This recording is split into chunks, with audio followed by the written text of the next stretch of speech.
Good afternoon. Welcome to panel number 4. This particular panel is going to address issues of alternative energy solutions and those solutions which are appropriate for Molokai. What I'd like to do is have each panel member introduce him or herself, and then we're going to ask a couple questions, and then immediately after that open up to the audience. So I'll start with Auntie Daviana on my right. Aloha kako, I'm Daviana Pomeikai McGregor. Live in Ho'olehua, and also I teach at the University of Hawaii Manoa. Aloha. I'm Pat Schellerup with Light Solar Corp. I'm from Portland, Oregon.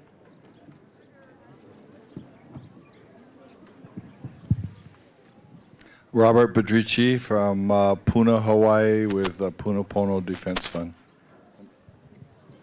And Henry Curtis from the Energy Guzzler Island.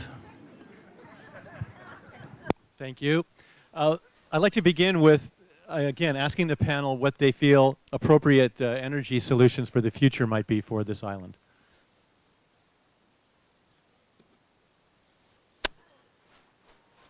Okay, well, I think the challenge was placed out.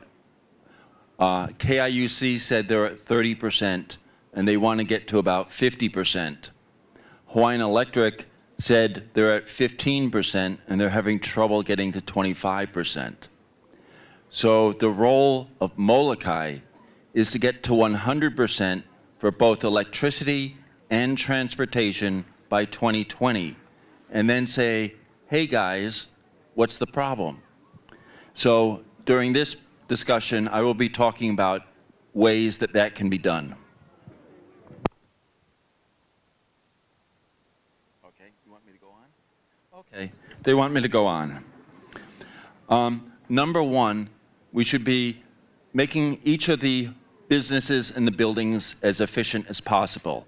Opening windows, putting in LEDs, putting in CFLs, putting on solar water heaters for every building. Second, forming an organization or taking an existing organization, a nonprofit that can accept government funds, grants, loans, whatever, to finance the needed effort to move beyond the current model. And there are two major ways of doing it. One is what was mentioned earlier, pump storage hydro, which makes a lot of sense, where you have an upper reservoir and a lower reservoir. You can drop the water for constant power, and you can pump it uphill with solar and wind. It's a closed system. It works effectively. And in fact, the modern pump storage hydro systems allow the water to flow in opposite directions at the same time. So intermittent wind and solar can pump it up, and hydro can drop it for steady baseload power. Another example is Pacific Biodiesel on Maui, which was the first commercial biodiesel in the United States to take landfill waste and turn it into biodiesel. And now they use small crops and sustainable methods. So they would be willing to, for example, have farmers on Molokai, whether they're doing kukui or whatever, to bring crops in to conversion to biodiesel to power vehicles.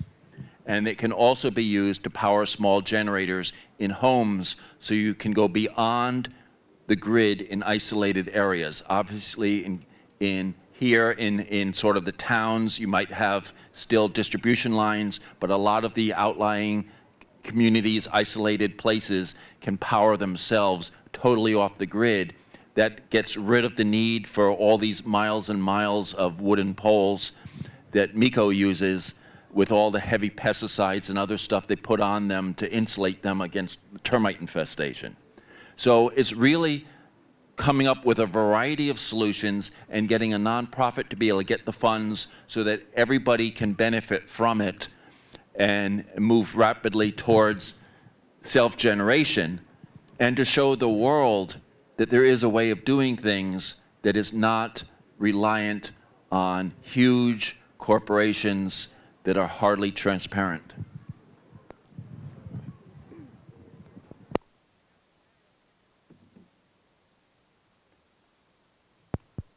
Okay.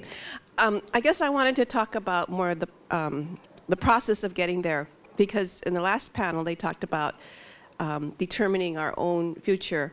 And in 1990s, I can't remember the actual year, I participated in what was then called the Integrated Resource Planning process, which is also going on again, that Greg is participating in. But maybe it's something that the IAM could initiate, that we could begin to have our own integrated resources management process here and begin to examine what are all the different kinds of alternative energies that are out there that would be acceptable for Molokai. So I teach a course on economic change in Hawaii's people, and I have my students explore what are viable alternatives, alternative enterprises that would be good for Hawaii, that would get us off the reliance on tourism and the military. And so there's a lot of information out there about various different alternative energies. There's so many different wave energy technologies, one of which is going to be tried off of off of Maui.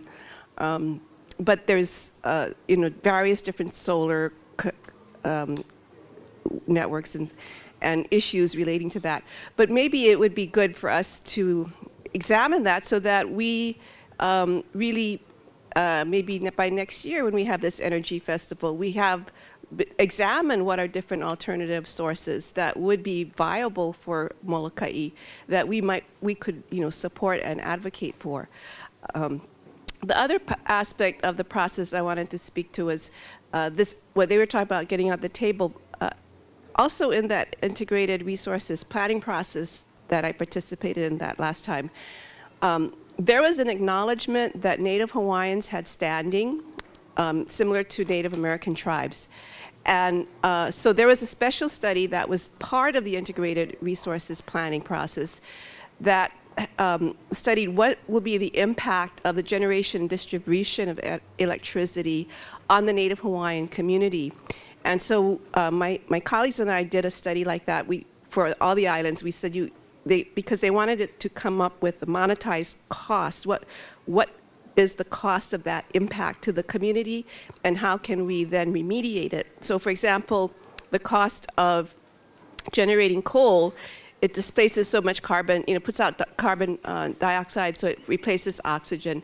So then companies that burn fossil fuel have to go plant so many trees to make up for all the carbon dioxide they're emitting. And the idea being, what is it that would be the impact on Native Hawaiians, and how would you begin to mediate that impact? We didn't come up with a plan like that. What we said was you can't put a cost on the impacts to Native Hawaiian cultural resources and natural resources. What you have to do is avoid developing in those areas and avoid having the generation and distribution impact upon natural resources and such. So we also did an exercise where we said these are areas where you cannot construct plants or have the distribution affected. With Molokai at the time, we only had available to us the information from the State Historic Preservation Division about what are the cultural sites out on Molokai Ranch lands, and that information is only available where there's actually been archaeological studies. So actually, there's a lot more sites on all of Molokai Ranch lands that have never been really studied or documented. So it's important to also go out and document where those sites are and what would be an impact on those sites as they're beginning to plan to develop alternative energies on Molokai Ranch lands. But so this is all a process that the community can drive, and then ultimately, I think there is a presidential directive that federal agencies need to consult with Native tribes, including Native Hawaiians, and I don't know that the Department of Energy has been implementing that, although, as I said, in the integrated resource plan, as well as in the geothermal study that was being done, the DOE was mandated to do a cultural impact study on the impact of geothermal on Native Hawaiians, which I helped to conduct. So I think there is an avenue there to use those directives that have gone to federal agencies to consult with Native Hawaiians, to have them include us in a special consultation. And the only agency so far that has actually implemented this fully is the Department of Defense. Very, kind of surprisingly, they have recently come up with a memorandum of understanding and a guideline for consultation with Native Hawaiian communities if something the military is doing is going to impact on a community. And they've also had training sessions to instruct people how to do that. So the Department of Energy, likewise, should come up with a similar kind of consultation process, which then would have to include Native Hawaiians in that discussion. Thank you. I think I'd like to second that. The IRPs are extremely important. One of the questions that you ask when you start looking at problems like this is what it is that you're trying to solve, and then apply the appropriate solutions. And it's been my experience that there is not one, appropriate solution. It's not a silver bullet, right? It's more like silver buckshot, where there's a whole lot of little things that add up to make a big difference. And as far as energy issues go, the starting place for all of that should always be conservation. Like, it's much easier to save energy than it is to create energy. And it's coming from somebody who creates energy for a living, like, that's the way that it should be.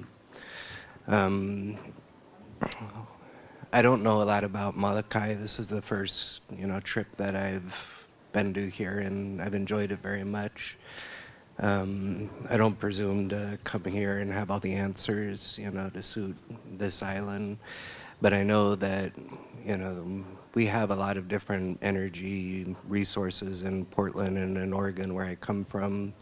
There's been a lot of big wind development out in our Columbia Gorge, where the river is, where the winds get up to 120 miles an hour. And before I did solar, I did a lot of broadband internet connections and electrical work, and I was actually out at a wind farm fixing an internet connection after one of these things failed.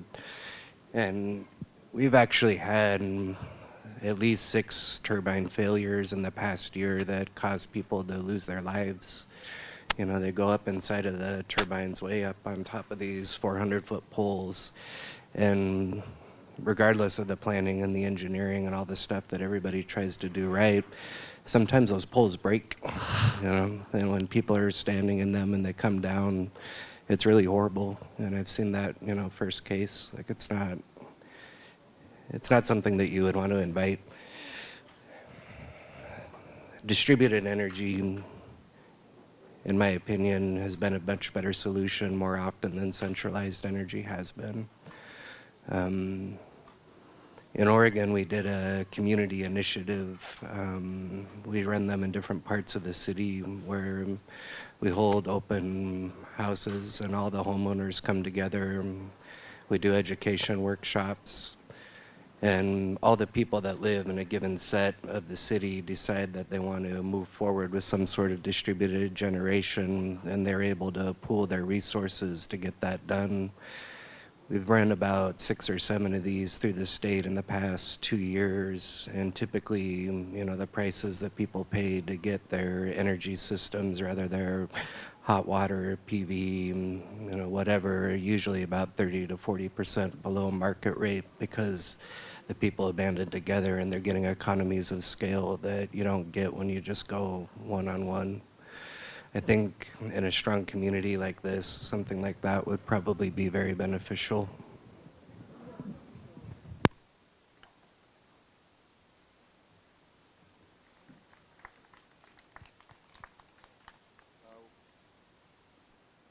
Where I live in Puna, we are 100% energy sustainable right now. We don't have a powered grid in the community that I live in. Everybody is on solar right now.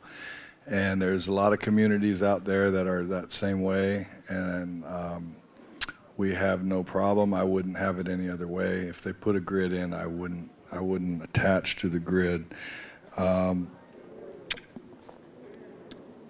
So one of the ideas that we have would be a revolving loan fund. One of the hindrances to people that don't have a lot of money to getting onto solar systems is the upfront costs.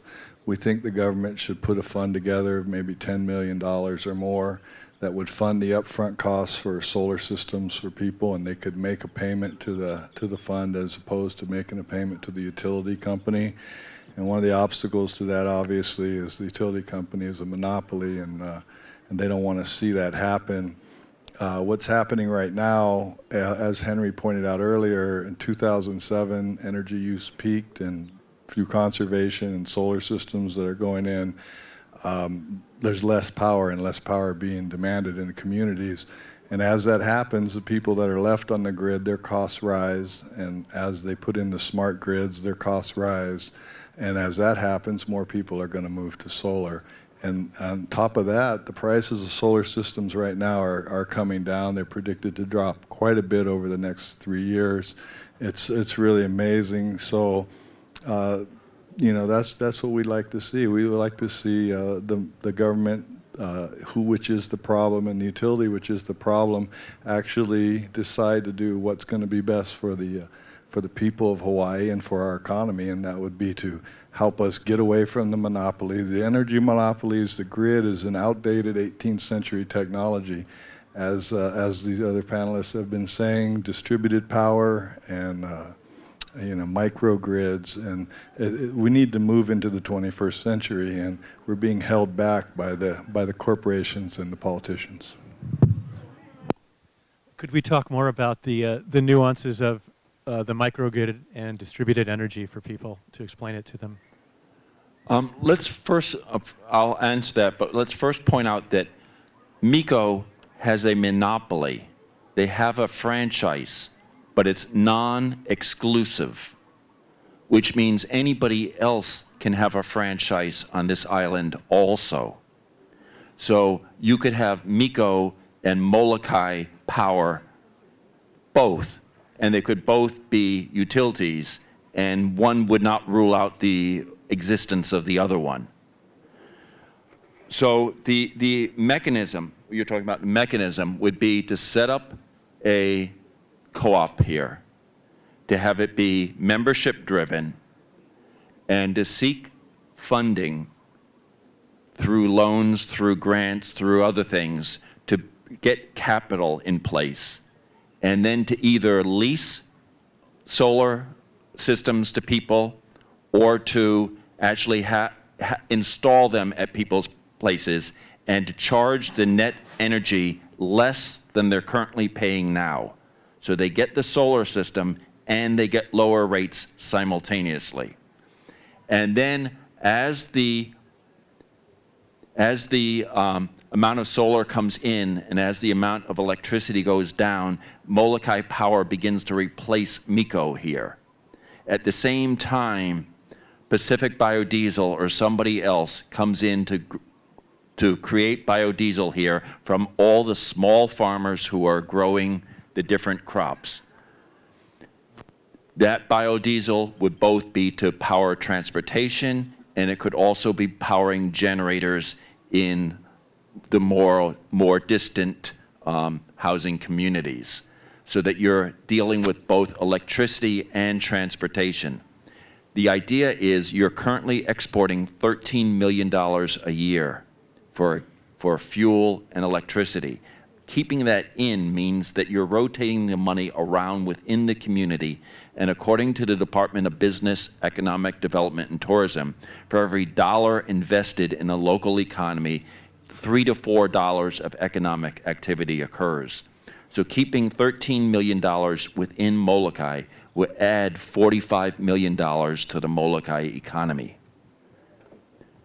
And if you get outsiders to finance this, because after all, you're showing that there's a different model to the traditional 19th century electric grid. You're showing there's a 21st century solution beyond the 19th century utility model. And since there are a number of large companies which are exploring this, like microgrids, like fuel cells, like Google, they're not a small entity. They're experimenting with these. Other major giant corporations are looking into this. Major banks are looking into having fuel cells on site because they cannot rely on taking a chance that the grid will go down when they're trading billions of dollars in credit cards. You don't want to suddenly lose all your data. So there's a lot of major players that are looking to build on-site systems, and you can tap into that by saying, we want to show that an entire island can go green. Then you can turn around to Oahu and say, we did it, why can't you?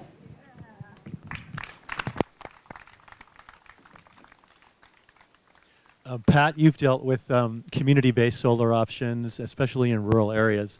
What has your experience been in that?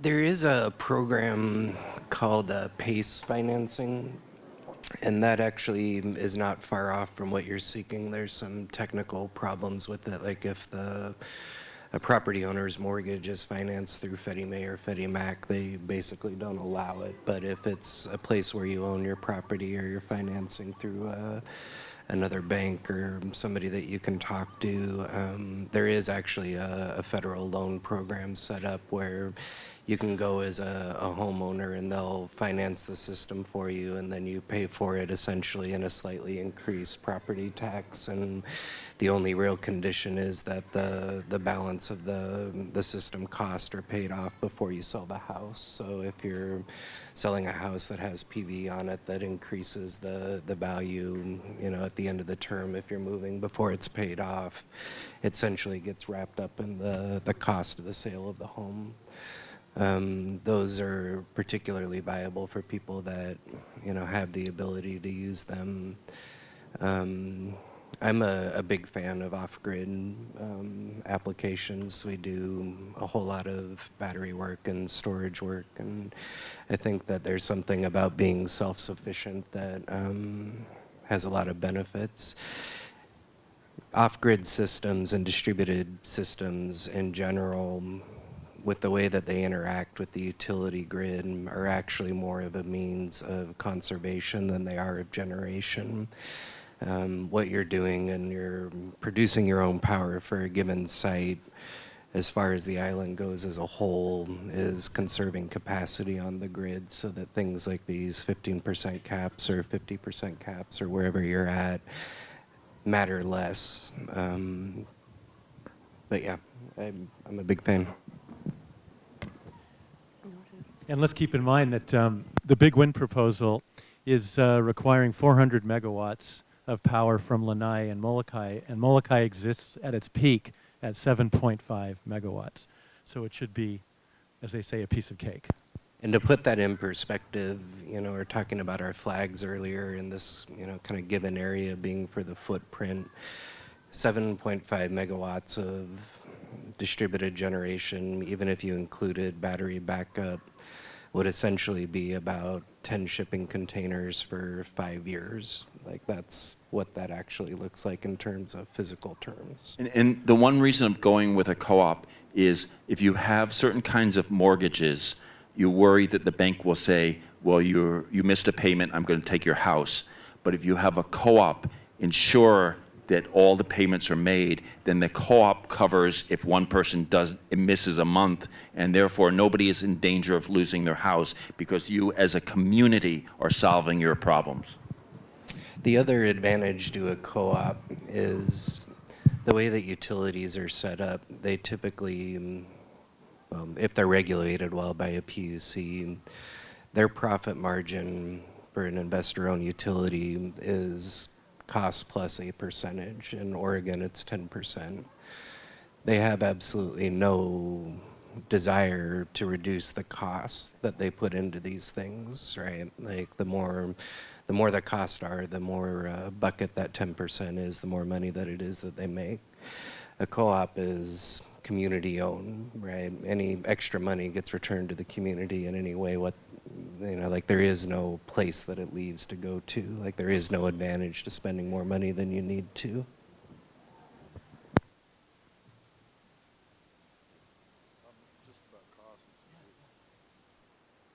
So, you know, one other thing about the grids, and not only are they outdated, but they're very expensive. I know on the island that where we live, over half of the of the money that people pay for their bill is to cover the grid. So if you get rid of the grid, that's one of the only ways you're going to really reduce your energy costs. As long as you're plugged into a grid going forward, I don't think you're going to be able to reduce your energy costs, or it's going to be a lot more difficult. You know, solar creates so many jobs too. You know, like we have the geothermal project on our island. It creates about 30 jobs, and it produces 34 megawatts of power. They also re-inject 3.8 million gallons of toxic fluid from that one plant per day into the ground, into our ground. But that power plant got $900 million from the government. Not that power plant, but the parent company of that power plant got $900 million from the government last year. They got $200 million in grants. $178 million of that was cash from the Department of Treasury. The rest was from the Department of Energy. They got $350 million for loan guarantees and another $350 million in partial loan guarantees. And they're going to default probably on at least $98 million of that any day now. So I'd like to see, you know, we'd like to see the government giving that money to you and to us instead of to the corporations. And I mean, there's so much money out there. We could be off oil right now. So our problem is political. We got to fix the politics of this.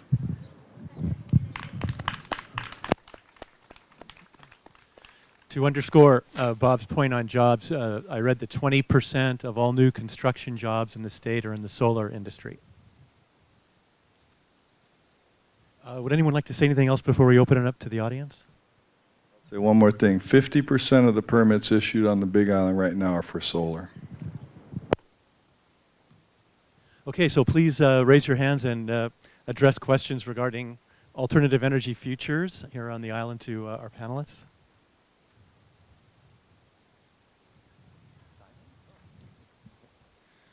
Thank you.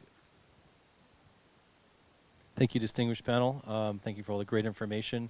Just want to bring up one small topic about not big wind, but little wind. And I was touring Lanai and spoke with Susan Osaka, and she was talking to me a little bit about vertical axis windmills. And I've done some reading since and understand that small windmills, the new vertical axis kind, can have great benefits, minus possibly the pollution from the neodymium magnets that have quite some pollution I've never really thought about before, but vertical axis windmills I understand are about 10 times more energy productive per square meter than the big ones. And can any of you speak to that?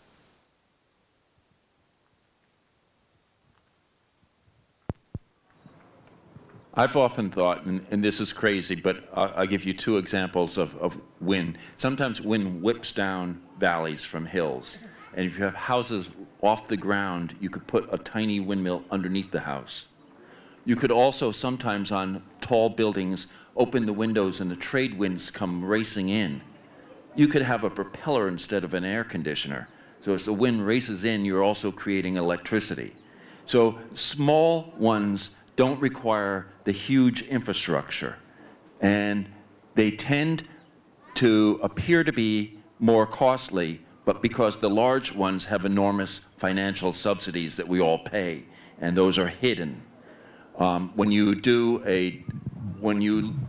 So it really depends a lot.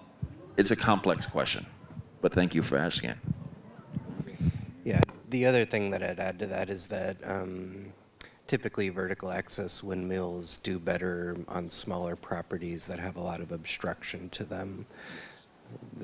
So for a homeowner or some building inside of a city or something like that where there's a lot of stuff around it that messes with the way that wind moves, yes, they typically are more efficient in those scenarios.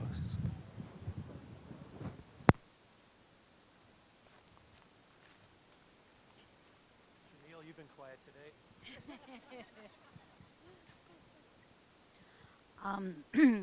Real quick.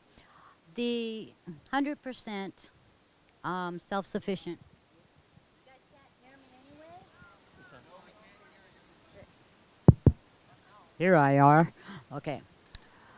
The 100% self-sufficiency on Molokai. I would love to participate in that. I asked my resident manager, I rent. I asked, can we get solar? And she said, even though she's related, she said no, because you cannot build a permanent structure on the property that you're renting. How can that be resolved? What they're doing on the Big Island is bringing sort of vehicles like vans onto property where there is photovoltaic on top of the van, so it's not a permanent structure, and therefore it does not need a county permit. And the other way of doing it, is to to reduce demand so many places, and then to have a map, and New York City actually did this, which block by block shows how much energy is being used, so that people who refuse to reduce their demand suddenly get shown as darker and darker red on a map that becomes more and more white, and they get almost the feeling that they better do something somehow so that their house is not highlighted. And I want to say too that I've been doing a lot of research on solar, because we have to have some type of alternative to offer when we go in and say we're not happy with the geothermal power plant. So one of the things, we put it up on our site, punapono.com. There's 138 solar articles on that site, but one of them, or maybe several of them, relate to companies that have produce solar units for renters. It's a system that you just plug into your house, and so a completely self-contained unit. In fact, during the hurricane, they couldn't get in New York recently, they couldn't get the power back up. They brought in these, instead of generators, they brought in these solar systems that were on trailers. So you could probably put it on a trailer too. And in fact, I've seen where you have a car towing a flatbed truck that has solar panels on it, and the solar power panels are powering the car. The other thing that, essentially that's a question of infrastructure, and if you make it so you can remove it, it's not a permanent structure. But there was one of the solar companies in the show that I don't remember the name of. They had a microinverter that was basically an AC module. The way that those work, you actually don't need a hardwired electrical connection to the building. You can basically make them so that you plug a plug into the outlet, and that'll actually put power, back into the house. Thank you. Another question is, when in regards to the cars, transportation, how much training would we have to have in order to run a facility, to that extent? I don't know that we have that type of manpower or brain power as of yet. Can we use someone like you as a mentor? First, I would say that I think Molokai has enormous brain power. Second, yes, I would be glad to consult. And third, I wouldn't charge.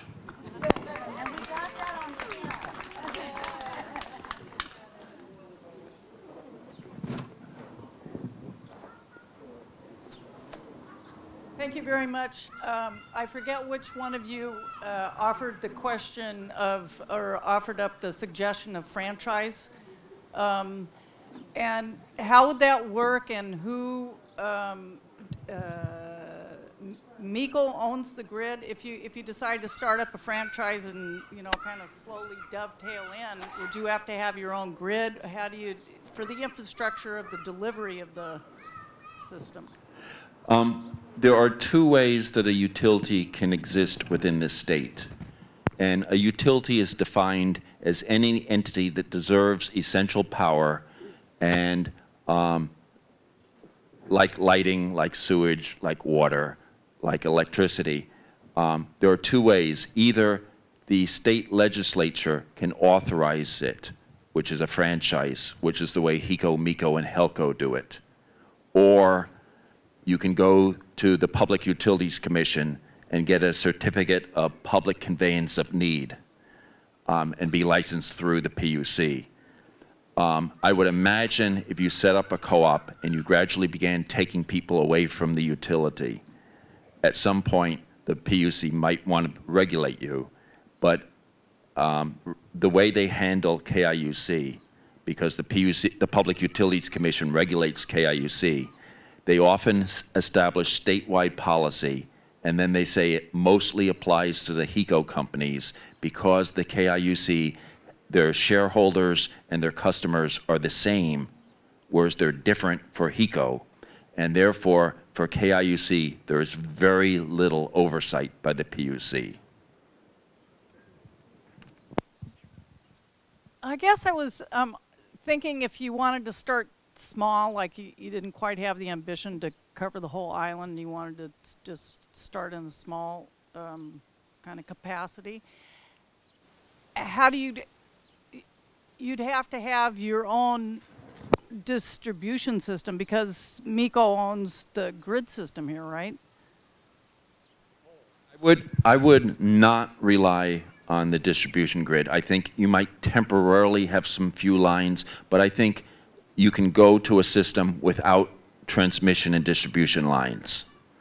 At worst, you could have a central place that creates biodiesel to power vehicles or creates electricity at a central place to power electric vehicles. The electric vehicles could bring power to your plug in your house if you were short, but you would not be using transmission and distribution lines. Has there been any study done on the difference in bird death rate between vertical axis windmills and the conventional ones? There has been a lot of information on that. Part of the problem is when wind generators first started, they tended to turn very quickly and they killed a lot. There are pictures on Maui of the windmills turning slower and birds flying through them without hitting the blades. It's very, very, very dependent on the location and the type of wind, the type of turbine. So you can't come up with a universal answer on that. A lot of birds hit windows. People who have windows without curtains, there's enormous bird kills each year, so it's hard to measure, unless you go around and collect dead birds. The other thing I would add to that is because windmills have, killed birds, and that's easy to see, there's other impacts for wildlife, beyond just the birds. We're actually having a big problem with forest fires right now that are actually related to the death of bats in the state because the frequency the windmills are putting out actually messes with the sonar that they used in order to be able to hunt food, and they typically end up getting caught up into the windmill blades. And now we have a huge infestation of bark beetles that are killing off a lot of the fir trees in the forest. And with all these dead trees, we're seeing more and more forest fires. There's actually a lot of stuff that can happen inside of a small ecosystem that you just cannot predict, right? Like, nobody would have thought one of the byproducts of wind in Oregon would have been forest fires.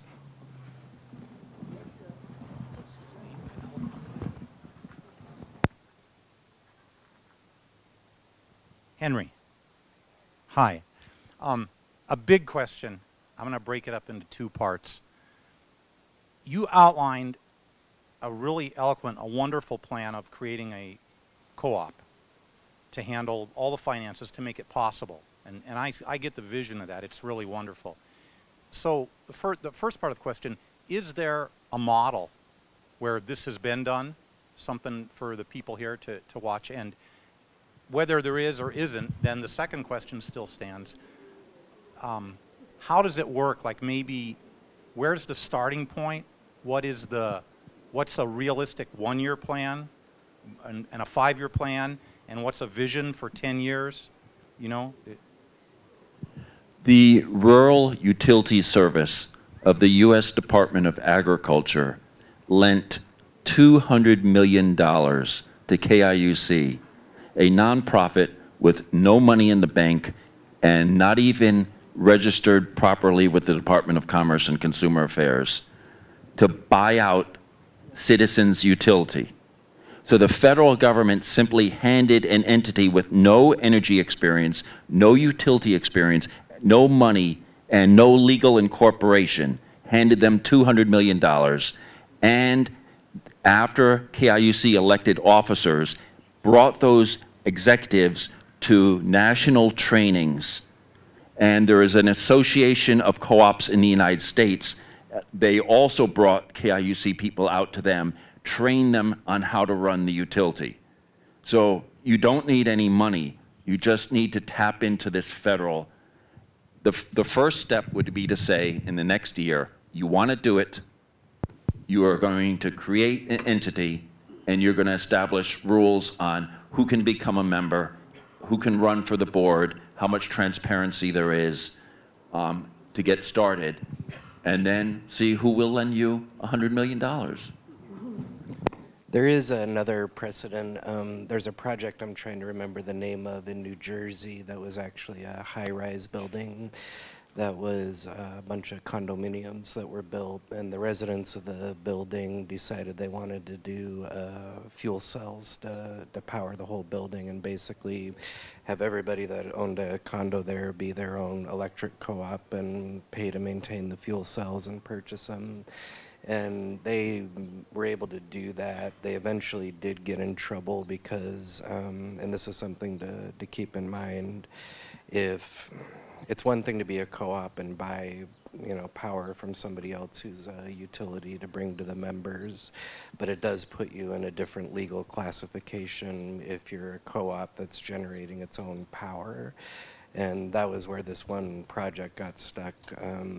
There was a relatively easy legal fix, which is that they registered with FERC as a qualifying facility, which allowed them to go ahead and generate their own power. But there is a couple of steps to that process that you want to pay attention to.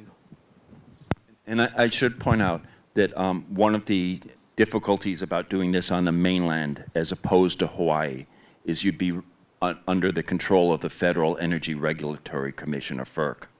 If you did it in Hawaii, you'd be only under the control of the Public Utilities Commission. FERC handles any time that there is interstate commerce, which means all of the 48 states on the mainland have FERC jurisdiction. But doing it here, you would have only state jurisdiction. So I just wanted to reiterate that's why it's important to enter into a planning process so that you could examine what kind of integrated energy plan would we want to have, and then what is the capacity that's needed in order to, you know, what that a co-op would need in order to fulfill that. The case in Kauai is not exactly what we're looking at because that they had a power company, and it was just the people then taking over management of the existing power company, and they had a grid, and they still have a grid, and they, you know, they have central plants. But as we're talking, we're looking at how can we develop an alternative sources of generation, and so it would behoove us to first enter into a planning process to project that. And I know there are consultants. My daughter has a friend who consults with native tribes as well as peoples in small third world countries. So I don't think we only have to look to models of integrated resources here in the US, but to look in other countries that are rural in nature and have relied upon their natural resources to generate the electricity. And so there are resources out there that we can tap into and get funding for the planning process and it would also, because we would need to have support of the community. And I know when we put together the plan for the enterprise community, it was a really broad-based planning process that people, teachers, teachers, students, different sectors of the community all participated in.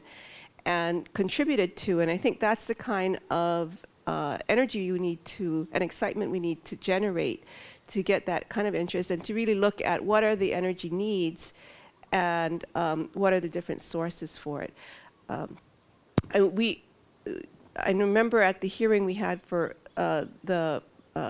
with the Department of Energy folks, someone testified about the biodiesel plant that failed here on Molokai.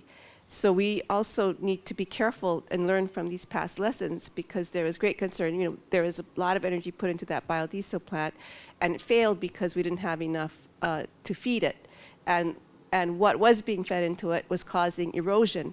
So that's why it's important to involve all the communities, so we get the wisdom of the community as well in looking at these various alternatives. I believe there's a Hopi tribe, I think it's in Arizona, that is energy self-sufficient. So there are models within the Indian nations.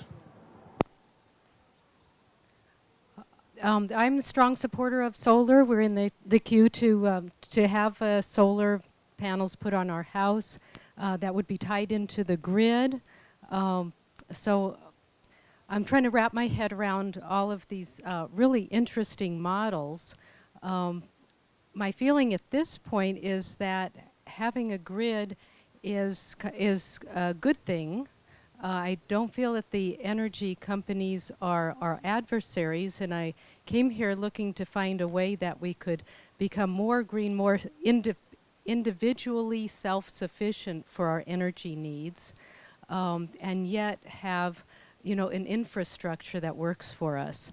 So my question is regarding the model that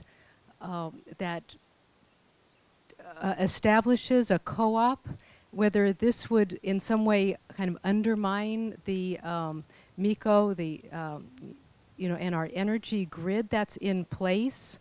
I'm not quite sure how this works if you're looking for like island-wide type of setting up solar for each community or home by home. I'm not quite sure what that model is. And the second part, I'll just throw this out there so you can answer whatever part you feel like answering, is if you go totally off the grid like you do in Puna, what the plan is for the cost and maintenance of the batteries. I don't know if there's better battery technology out there, but you're talking about a lot of homes, businesses to produce your own electricity without a grid. And when you're on an island, you know, what do you do with the batteries? And also it adds a significant cost. So that's out there. They have a recycling company on the Big Island, so you can have your batteries recycled. My last batteries lasted 12 years, which is exceptionally long.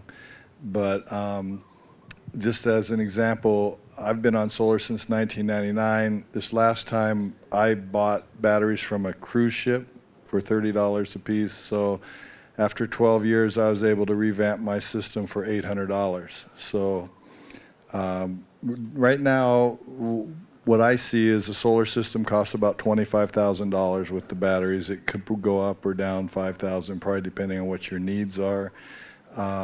You get a $5,000 state tax credit unless they revoke that. I'm not sure if they're talking about changing that. I don't know if they've changed it or not. 30% tax credit from the federal government.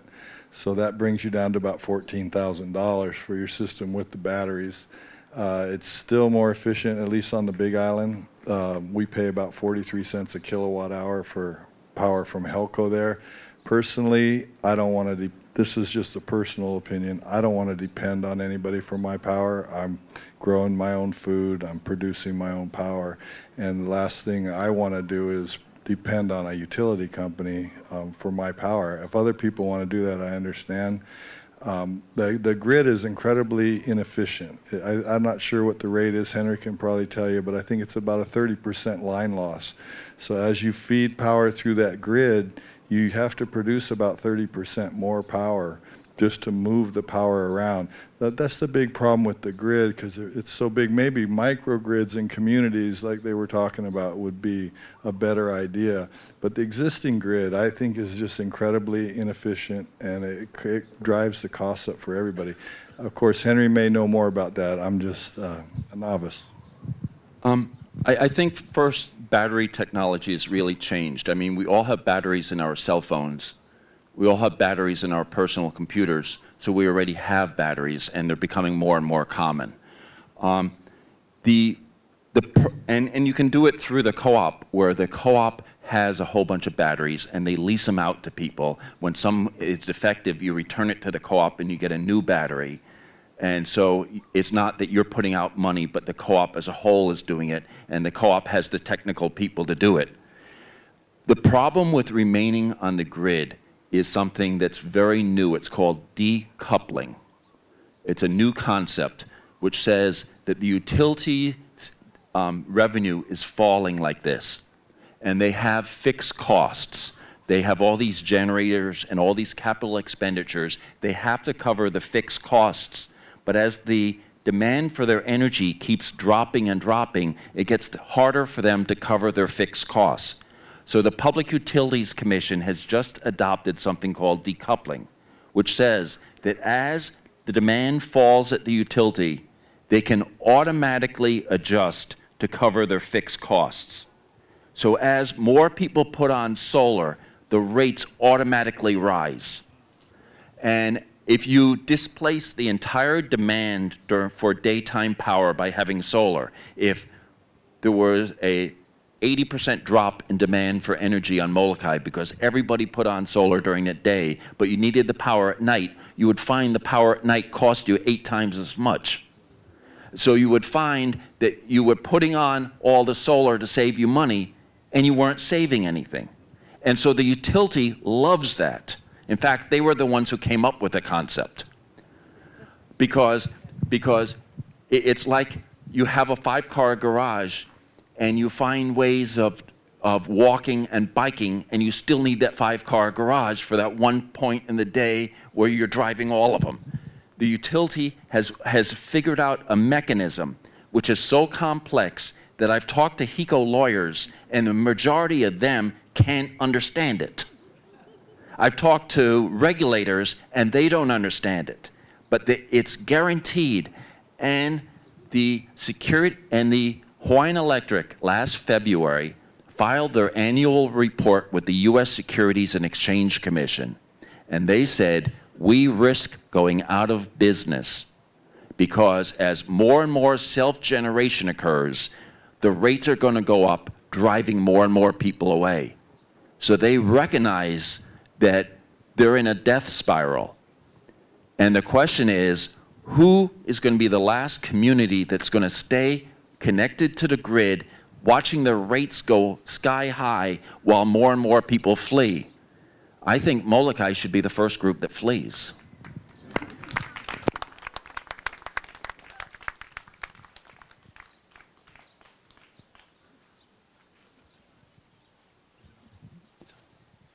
So Henry, is the $6 million salary of the person who runs Hiko a fixed cost?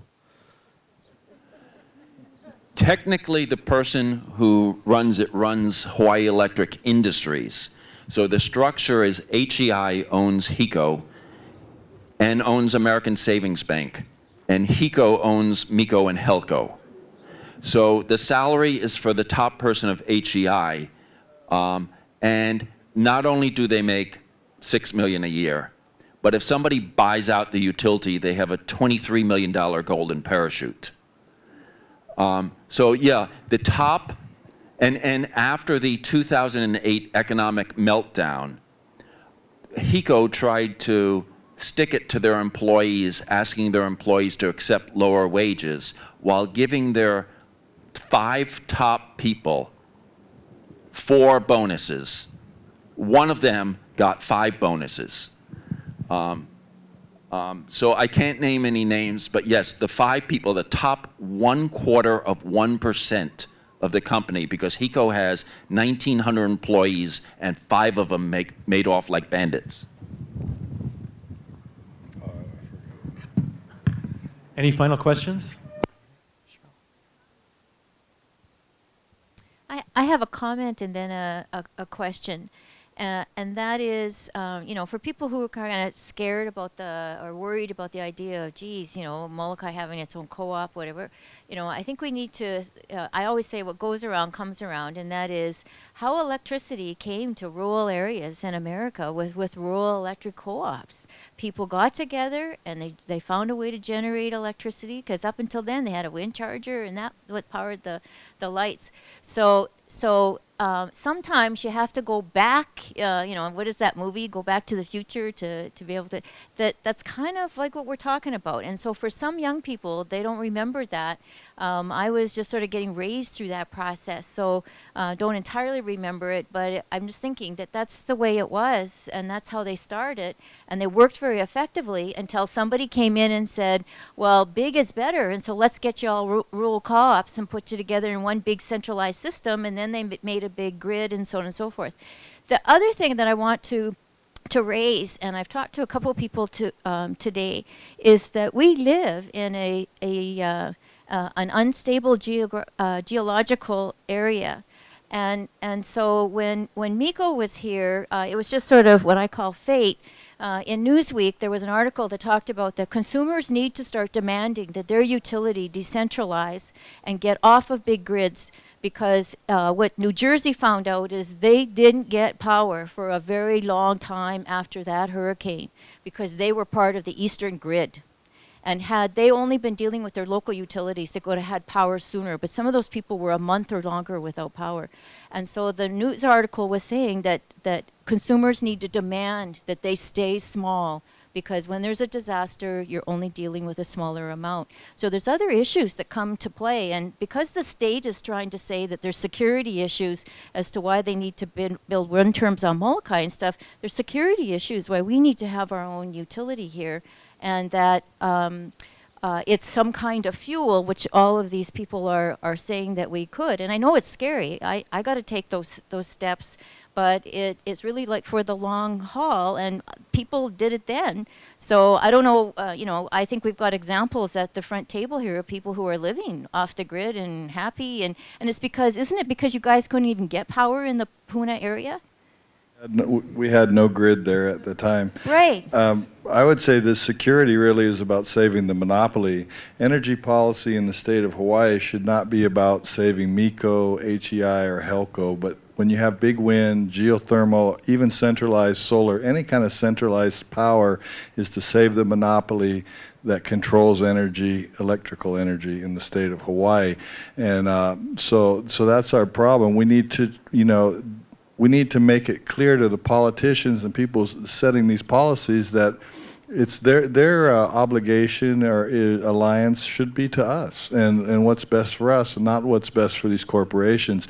And any kind of these big centralized power, in my opinion, is basically is for the security. Like Henry said, they see the writing on the wall. These companies see what's happening because we are leaving the grid, and it's inevitable. We might as well just do it, and we need to make that leap in a political sense to quit. If this is a private for-profit company, if they can't make it with the current model that they have in the business world that there is, the taxpayers and the ratepayers should not be subsidizing them.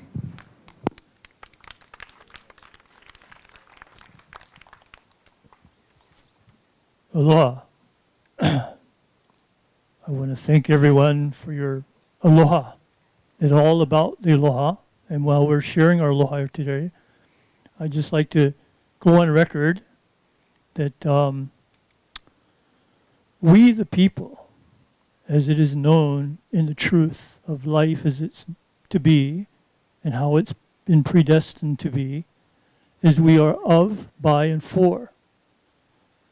And we, the people, are going to be making the difference by just simply sharing our aloha unconditionally. And I just want to thank you, the panels, this panel, the panel before, that your unconditional aloha has truly made the difference. Mahalo. An appropriate place to conclude, except one more question. Hi. I just wanted to say that Buckminster Fuller, back in the 80s, said that we had the technology that every man, woman, and child on the face of the earth could live far beyond the means of the most wealthy. Today, 1 out of 6 people live on garbage heaps. And we are fighting over leftovers. It's incredible. The question is who's running things and why are they doing it?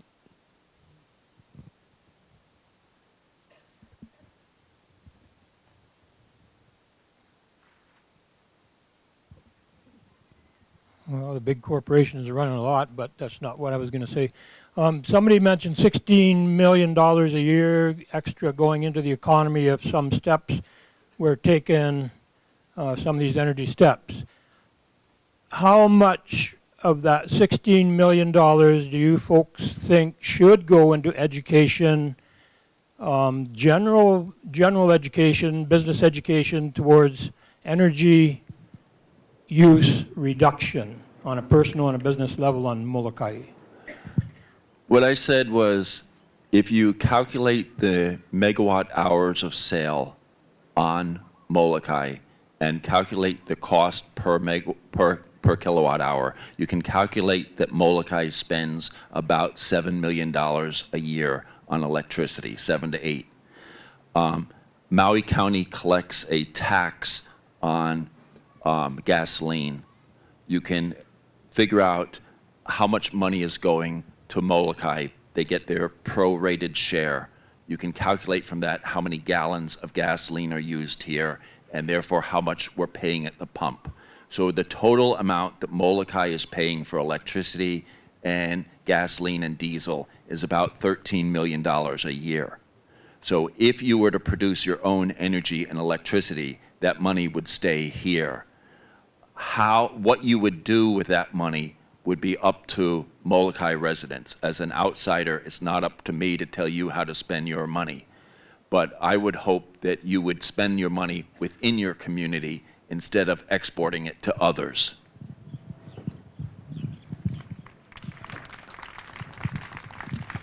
The economy of the state is tied directly to the cost of energy. If you have a business, you have to raise your prices for your products to cover your energy costs.